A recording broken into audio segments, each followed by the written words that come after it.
It's so good to have back Amari Ice. Amari Ice, how are you?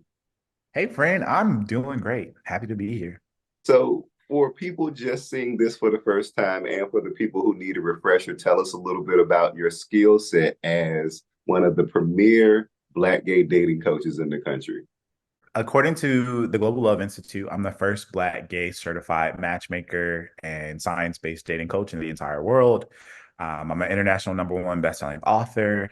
The name of my first book is Lasting Love at Last, The Gay Guide to Attracting the Relationship of Your Dreams. Yeah, I help singles develop their dating skills and find love. Thank you for the work that you do. It's a passion. I love it. So thank you for sharing in the experience with me. What drives you? What motivates you to want to help Black gay men find love? Honestly, as a Black gay man who grew up in a time before it was legal to get married, before people were really out, when the DL phenomenon hadn't even started yet, right? Growing up as a little gaby in Indianapolis, Indiana, and I lived half of my childhood in Atlanta, I didn't have a sense of, let's call it, possibility models. I didn't see people who looked like me. I didn't know where I fit in. I kind of felt like an alien sometimes. We moved around so much when I was a kid. Like I went to 13 schools or 11 schools in the 13 years of kindergarten and 12th grade. So I always felt this sense of like needing or wanting to belong. Like, where do I fit in? And that's true for most kids. But going through those teenage years and going through puberty and starting to realize, like, who you're attracted to, and those conversations around love and dating become more important in your teenage years and things, it really dawned on me that I didn't have anybody I could really talk to that understood what I was experiencing. So I could talk to my mom, I could talk to my parents about things, but not from the same perspective. And so once I went to college, or I graduated from Howard University, in college, I started to get involved with like the LGBTQ organization and ended up becoming president of Howard University's Cascade, is what it's called now. And I partnered with Us Helping Us, which is an organization in DC that does sexual health education, testing for STDs and HIV. We partnered together and did an event where they would take Black gay men, especially, on retreats to the mountains. And it was such an awesome experience. And I realized during that event that this was the first time I'd ever been in a room with a group of not even just gay men, period, like that too. First time ever being in a group of gay adults, but especially Black gay men. And it was intergenerational. And we were talking about love and relationships. And I felt this sense of, oh shit, like this is what I've been looking for my entire life, right? Like this sense of community and connection. And even though I am a matchmaker and dating coach, and what I do specifically is help people find love, for me, it's about community in the bigger picture. And what we know is that individual relationships are really the foundation of our communities. And so, if we have healthier relationships, we have a healthier community, because we also know when it comes to raising children, the gabies, right? It takes a village, is the thing that we always say. But the health of that village is going to determine the health of the future generations of that village. So, for me, it's really about legacy and improving the quality of relationships, period, across the board. But it's driven from that place of knowing what it feels like to not have community, not feel like people understand you, not know what to do or where to start when you do begin the process of dating. And all of that really drives everything for me. It's about empowering people to create the lives that they desire and deserve, and seeing our relationships as one of the primary vehicles for that. So, when you began dating, what were some of your early experiences like, and what did you learn from those experiences? I grew up in a time where most of the dating experiences I had were virtual, meeting people in your AOL chat rooms or Yahoo chat. And, they had, what was it? BGC, like all the different virtual ways to start meeting people because the internet had really started to become a thing. So I had both those experiences, but also meeting people in person and feeling the energy and just connecting and trying to get to know them. But what is true about most of those experiences, most of the guys were not out, not comfortable with their own sexuality. And I happened to come out at 12 and then again at 14 because my mom didn't believe me the first time. So I came out relatively young, even without a community, without the support, without all those different things. I had never been in a relationship, any of that stuff, right? I came out to my mom. So me meeting other single gay men, I didn't expect for so many of them to be closeted in a way that also prevented them from being emotionally available, right? Because those are two different things. There's one thing to be private, right? Privacy and secrecy are different. Secrecy is always about shame and guilt and what other people think. Privacy is just people don't need to know this, but I'm not ashamed of it, right? And so I met so many people who had so much shame, but we were all so young, which is so fascinating when I think about this now. But so much shame around our sexuality, around, our affectional orientation. And because of that, I didn't initially see it as a them problem. I thought like maybe there's something wrong with me that people don't have the capacity to love me the way that I want and or need to be loved, right? So we tend to like internalize the experiences and we make them about us.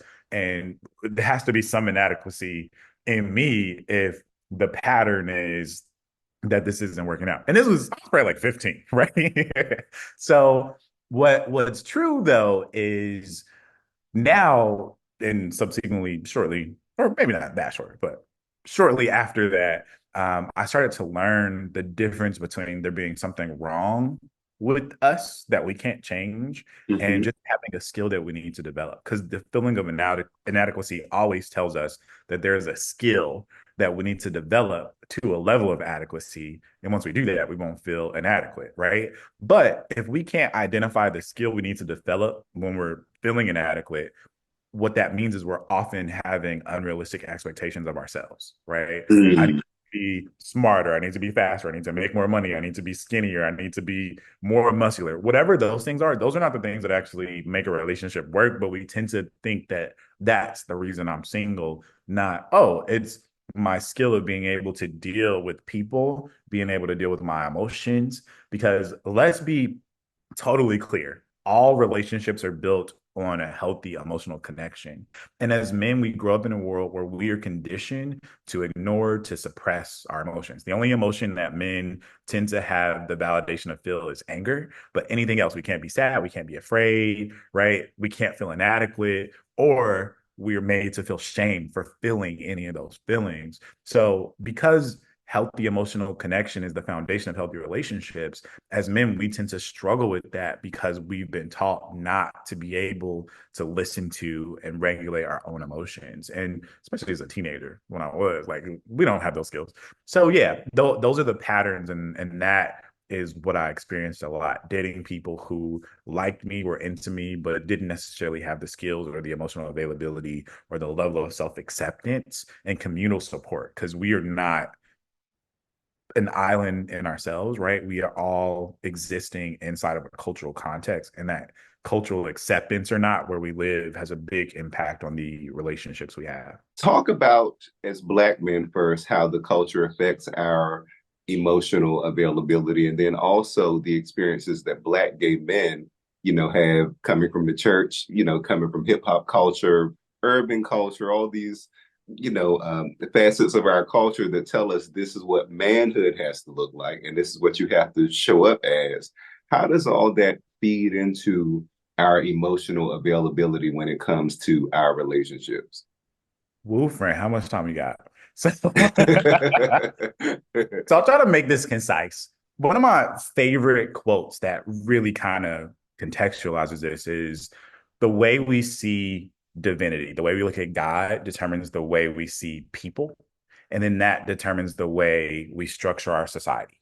So if we see God as the most powerful being in the universe, right? And we personify God as a heterosexual, white, cisgender man with abs, right? what we will then do is, from a sociological level, see anybody who has those qualities as closer to God, and then we tend to give them more power in our culture and in our society. So when we talk about patriarchy, like you've probably heard that word if you're watching this, you've probably seen it or heard it somewhere.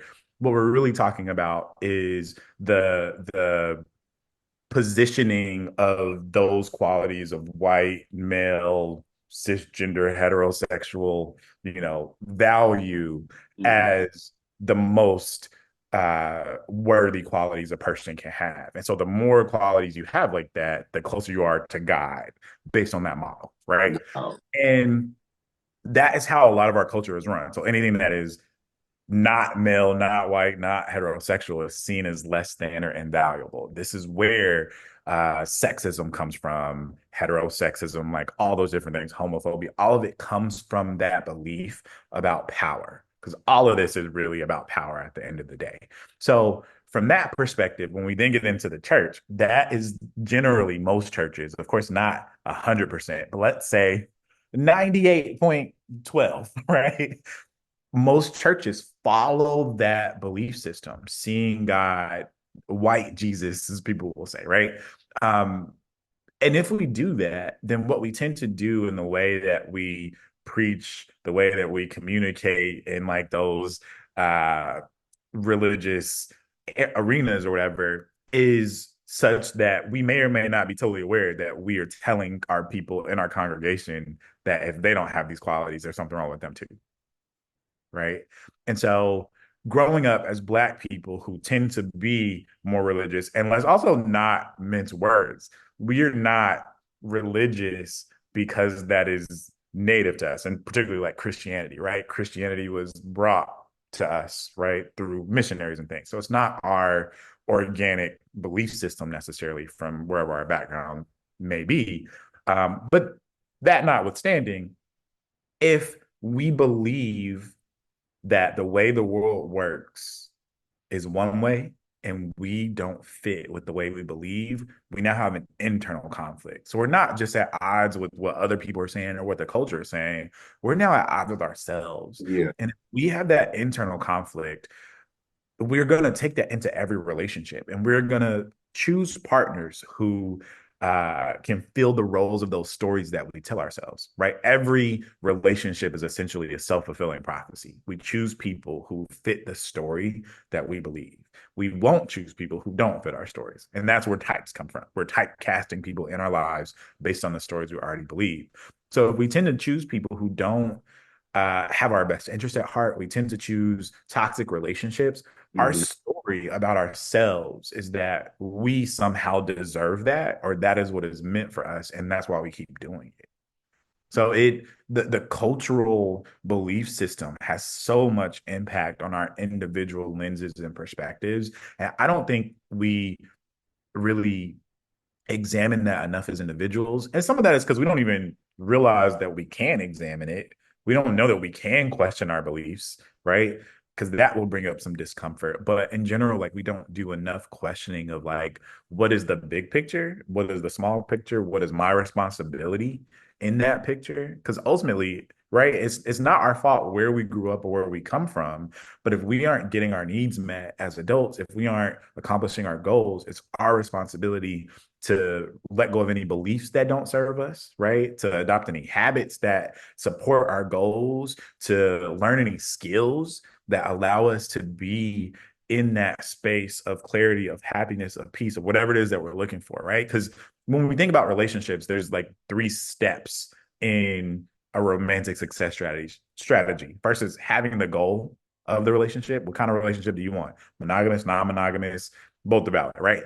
Do you want a certain type of partner? Like, what are those qualities that make sense? All of that is in the goal, the relationship goal. The second piece is your dating plan. How are you actually going to meet people who fit those qualities and want the same relationship? And then the third piece is the skills to implement that plan and sustain the results. And that's the most important. If you don't have the skills, you're not going to get what you want, and or you won't be able to sustain it. But all of that again exists in that context of culture and perspective and worldview. Let's get into something else that a lot of us experience, and that is sexual shame. we hear about all kinds of stuff, around sex. If you're a part of any of the Facebook groups, you see some of the things that we as Black gay men say about sex.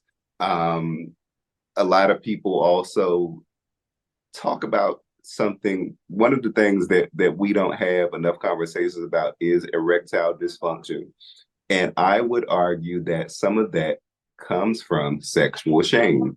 So, can we talk about how these experiences that we have growing up in our culture impact how we feel about sex? I think one of the best places to start here is the socialization of Black people to be hypersexual. And what I mean by that is when we think about, for example, the history of slavery in this country and how literally we were, right, laborers meant for, harvesting crops and producing more resources to harvest crops, right? Like that was how we were treated as sexual objects in many cases, in addition to labor objects, right? So you have that history. And let's not forget, like, segregation just ended in the last like 50 years. There's still people alive that existed in that time, right? So these are not ideas or norms that are that far removed from present day. And there are still places around the country where, obviously racism, all those things still exist. So those ideas haven't quite left. So you have that piece historically. And if we haven't reconciled with that, we're often passing down those beliefs and habits and realities to our children, right? So that's the first piece. The second piece is we are all emotional creatures. And as we talked about before, men are socialized from the time we're little boys to be emotionally unavailable.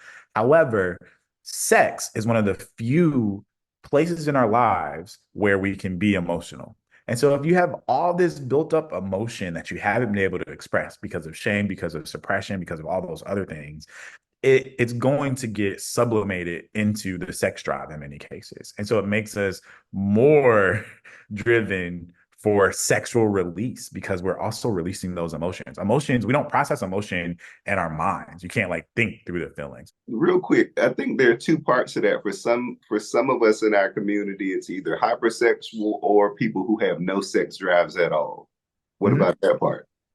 I mean, there's also people who have regular sex drives too, but that experience can happen either way. Right? So, in other words, if we are suppressing emotion, it can either, and we have this one outlet, we can channel the emotion through that one outlet of sex. But also, if we are emotionally stunted or have like blocks in our emotional flow, it also blocks sexual flow, right? Because everything is related.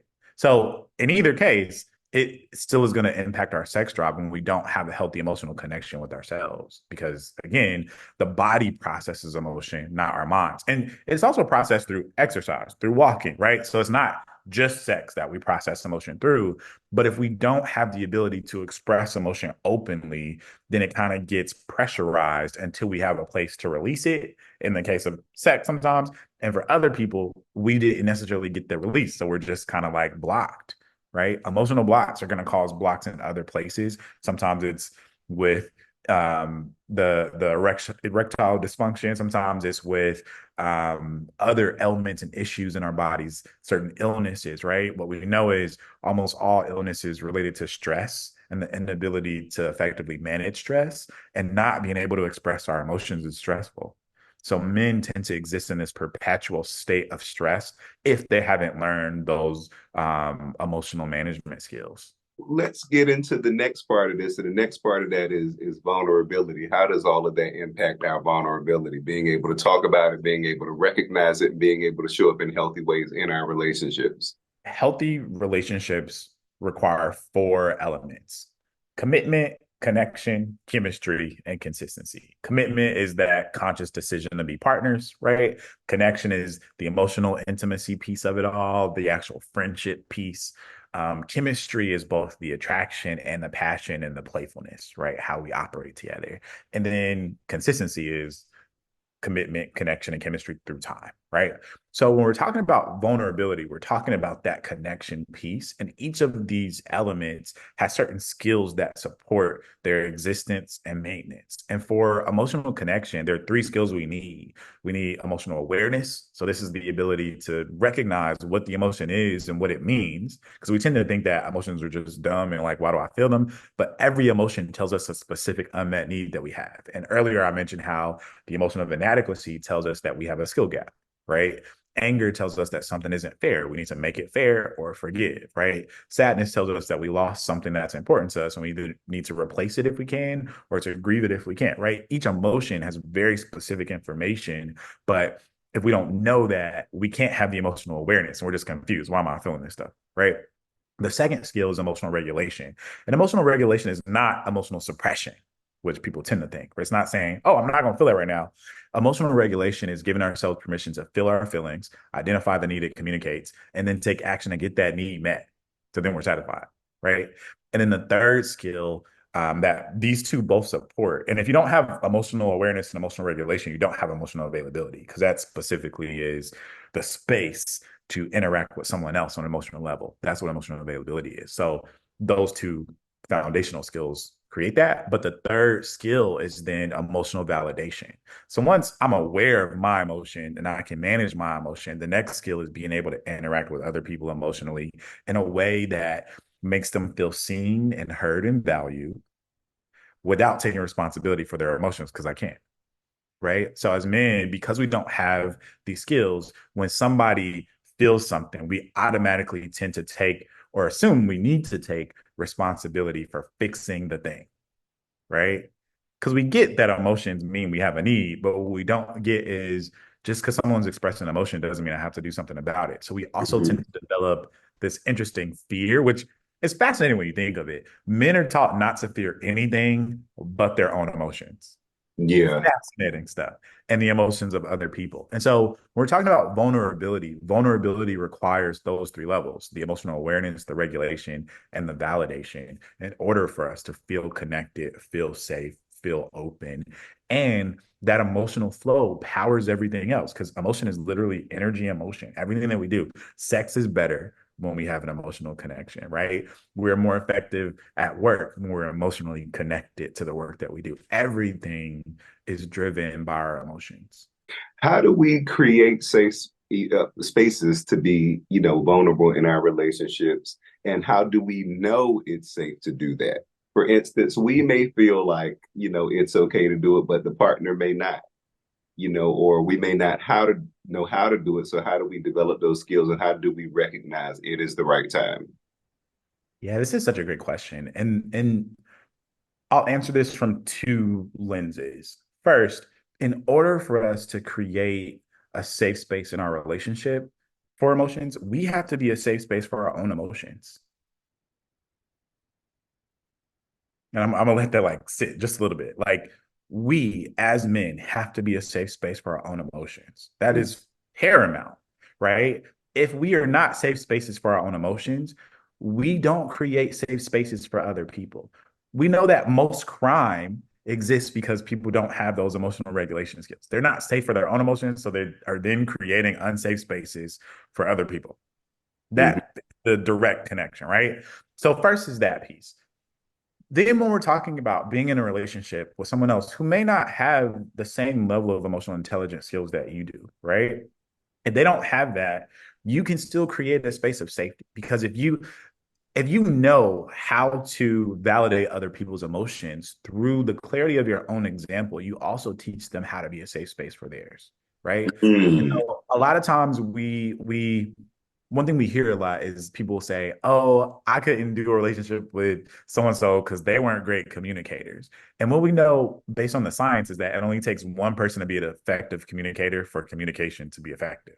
It does take two people to work for a relationship. So how do we not get caught up in it being the only person trying to make it work? And how do we recognize that? And such a great question. And that is the sub point of this, right? If we want the relationship, as long as one of us have the skills, we can figure it out because the other person will also learn the skills because we have them and we can teach them. If the other person doesn't want the relationship, though, that's a different problem. Hmm. I'm not communicating because I don't want to be with you. It's totally different than I don't know how to communicate, but I do want to be with you. And so sometimes we are mixing those bags. We're saying this person didn't know how to communicate when in reality, we don't even like them. They don't even like us. Why are we trying to have relationships with people we don't like?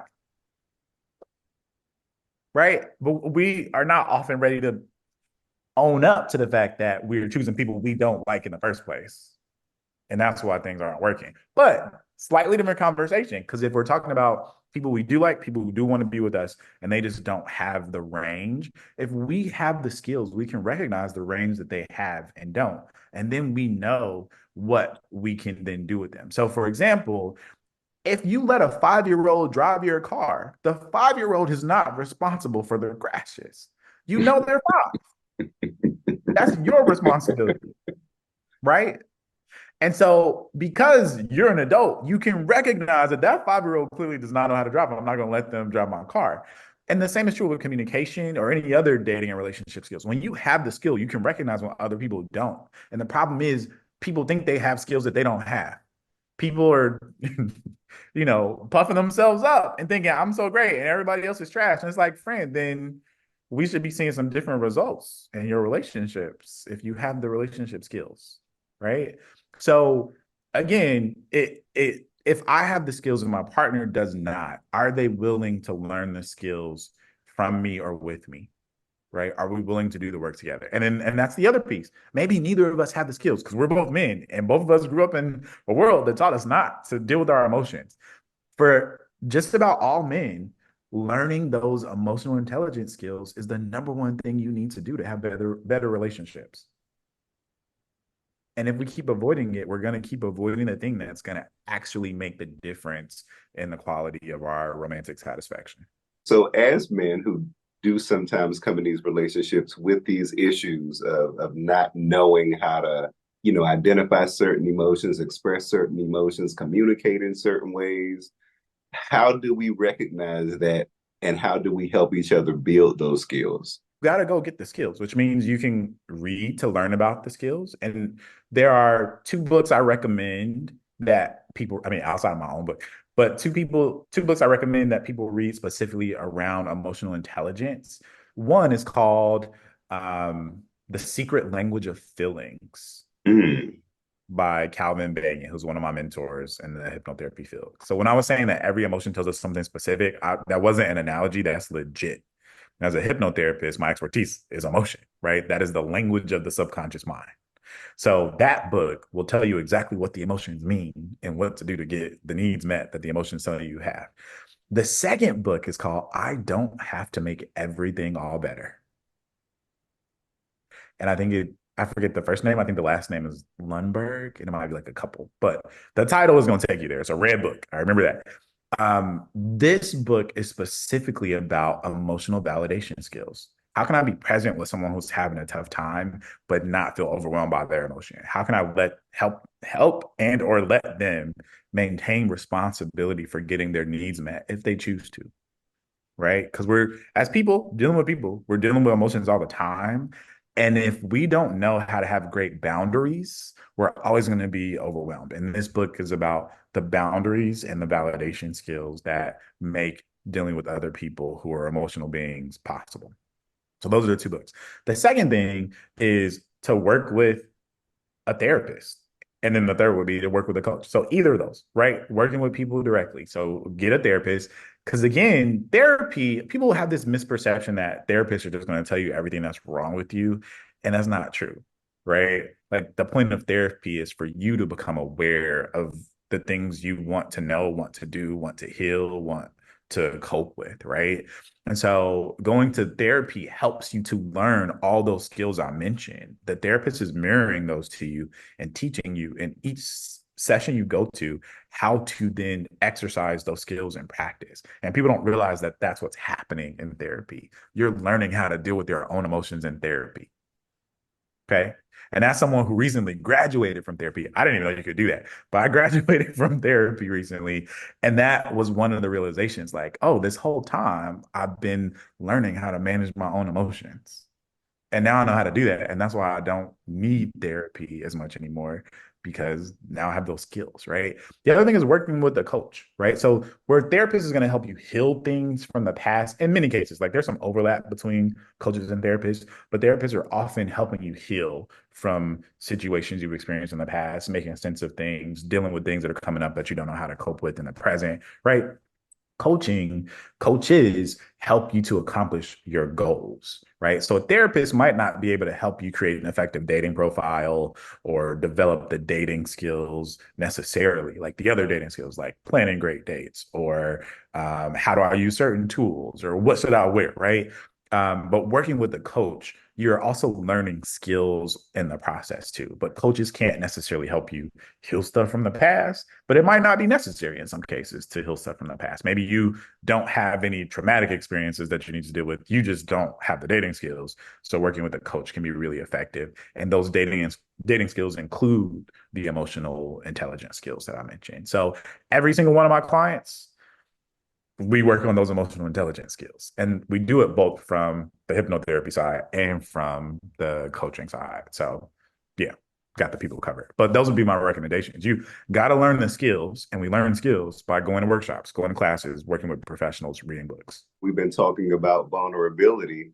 How does vulnerability help to create intimacy? And also, what is the difference between vulnerability and intimacy, and how do they work together? Okay. So I call this the intimacy identity dynamic. Our capacity for intimacy is almost exclusively dependent on our identity. So the way we see ourselves, the way we deal with ourselves determines how close we're able to see and deal with other people, right? So in other words, the depth of my relationship with you can only go as deep as my relationship with myself. So I have to have a level of self intimacy in order to have that intimacy with you, right? And then the difference between intimacy and vulnerability, there's almost no difference. This is like a very imperceptible line almost, right? Vulnerability is being authentic about the way that you are feeling right now. And sometimes we think of vulnerability as a negative thing. Like I'm sharing the things that are wrong with me and like I'm exposing my fears, my insecurities. And that could be a part of it, but vulnerability is authenticity, period. Even if I'm feeling happy, like there are certain situations where maybe it's not appropriate to feel certain things. And this is not true. It's never inappropriate to have feelings. Your feelings are always valid. Actions are not always valid. But sometimes we feel like I shouldn't feel this thing because I shouldn't be laughing because I'm at a funeral. But what they said was funny. Right. And so Right. vulnerability is being able to be honest with yourself about what you're feeling, what you're experiencing, and then to share that same honesty and authenticity with your partner. And so, in terms of when we know when to do that, it always goes back to trusting ourselves. When we say we have trust issues, right? Generally, what we're really saying is we don't trust ourselves to choose partners who are good for us, Mm-hmm. usually, right?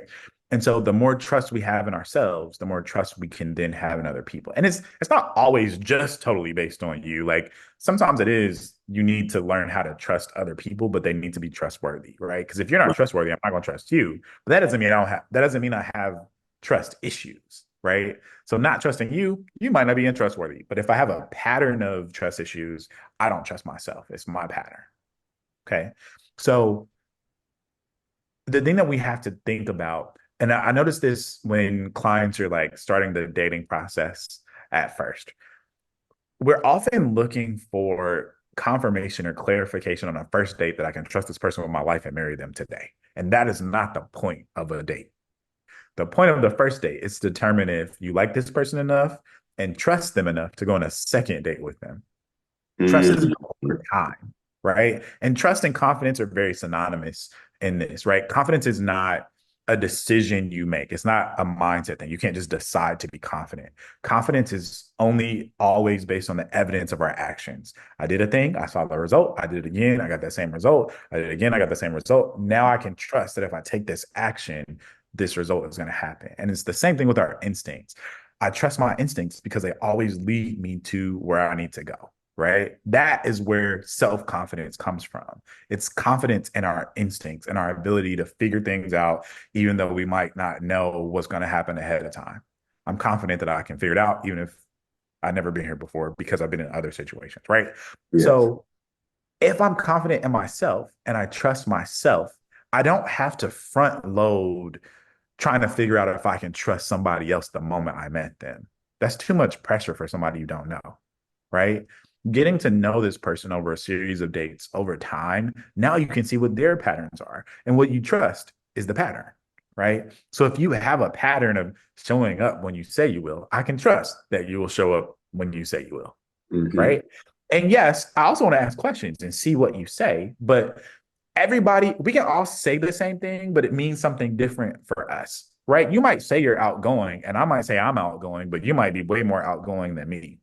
But seeing how you are over time, I can see the actions and the way that you show up and connect that to what you said. So you might have told me the truth, but it's slightly different in expression than what I might mean. And we can only know that over time, getting to know someone. So trust is not a I need to do this day one. Trust is over time based on patterns and based on the trust I have in myself. So if we can get to that place where we trust ourselves, we don't need to be so dependent on whether or not I can trust other people because it's easy to then see if this person trusts themselves. Right. Because again, if I have the skills, it's easier for me to tell if you do too. If I trust myself, I can tell if you trust yourself and I can tell if you're trustworthy. But if I don't trust myself, I have a harder time telling if other people are trustworthy too. A lot of us equate intimacy with something like sex. And I know, of course, sex is intimate, but how would you define intimacy? Well, one of my favorite things about your questions is they get us into these really cool like spirals where we can go in so many different directions because the question is not a simple question, but it's so juicy. So I think the easiest place to go, I'll start with what is intimacy, right? Because it's very similar to the vulnerability and uh, all of that we talked about earlier. So intimacy is sharing emotional connection with someone else. That's what intimacy is. It is always about emotions, right? Intimacy is not sex. You can have sex and intimacy, and there is some level of intimacy in sex because emotions are going to come up, but sex itself is not intimacy, right? We can be intimate and not have sex. We can have sex and not really be intimate. Like, think about people who might have hookups and they're like, oh, but I don't kiss people. That's too intimate. Very fascinating. Pose and each other and around each other, but no kissing. The trust aspect. Why is trust important? Why is trust important? Okay.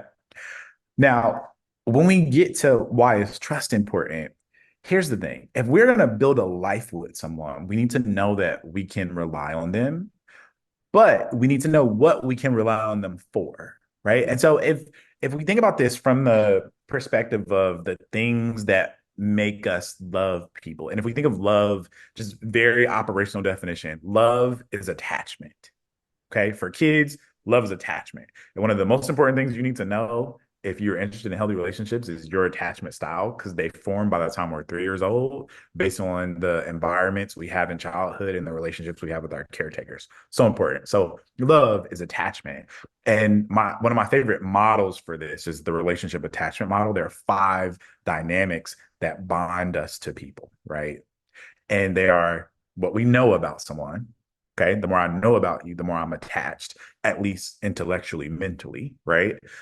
What we then trust, because I get to know you now, I see your patterns. I can trust this pattern, right? Because remember, trust is about the pattern, not about reliance, which is different, but we tend to associate them together.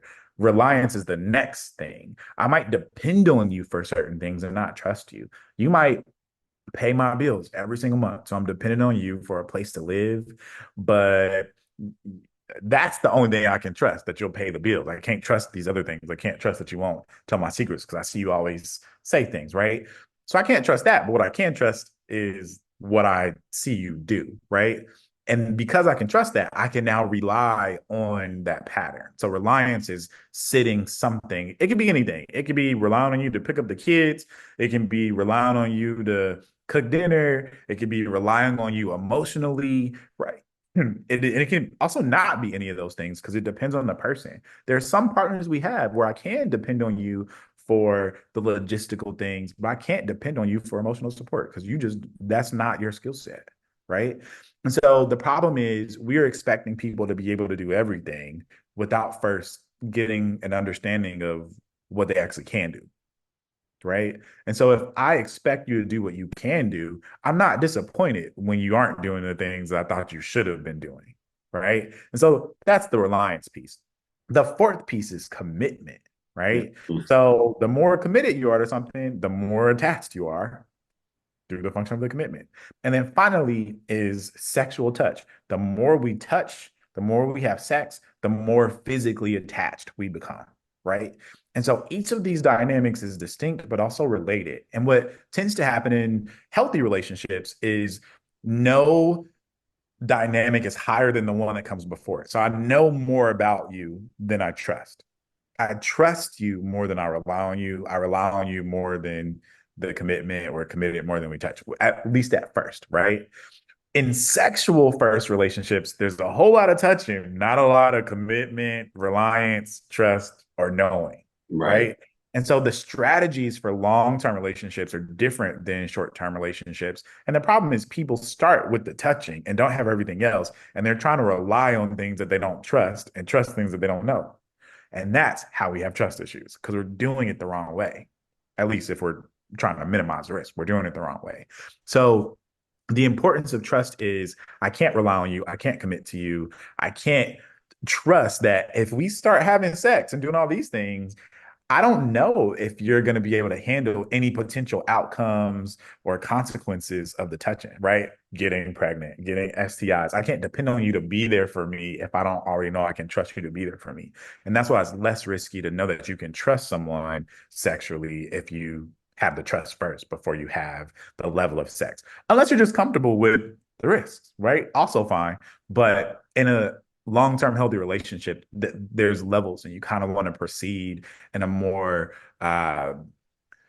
Gradual. gradual way that ensures a solid foundation can support the long-term relationship and everything you're going to build on it. The sexual part, like, because you said some people they start with the sex and then they don't have these other things. So sometimes that's why people get into these relationships where there's a lot of hot, passionate sex and then it'll fizzle out because there's no compatibility anywhere else. Exactly. And let me be clear, right? And it's not that nobody can ever transition. There are lots of people who start with a sexual relationship and do successfully transition into a romantic relationship, right? But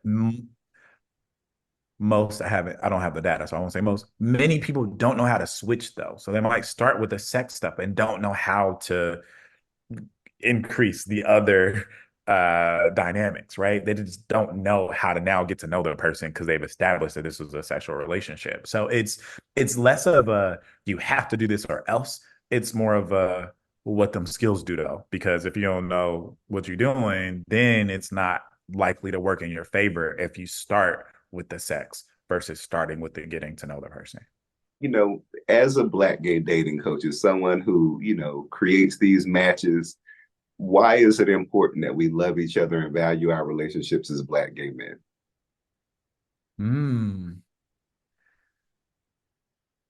Okay.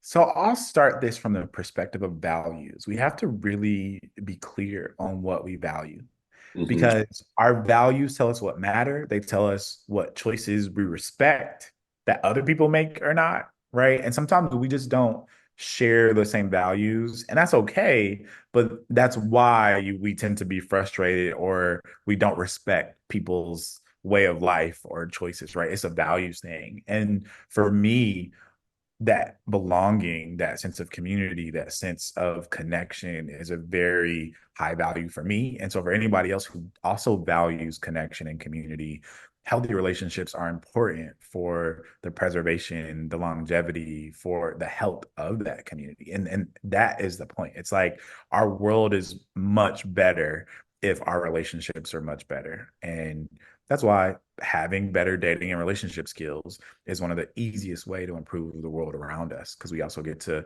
mentor others, teach them how to have healthy relationships. And the skills that allow us to form romantic relationships also allow us to form all other kinds of relationships, business relationships, right? Community relationships. And everything is built on relationships when we're talking about people.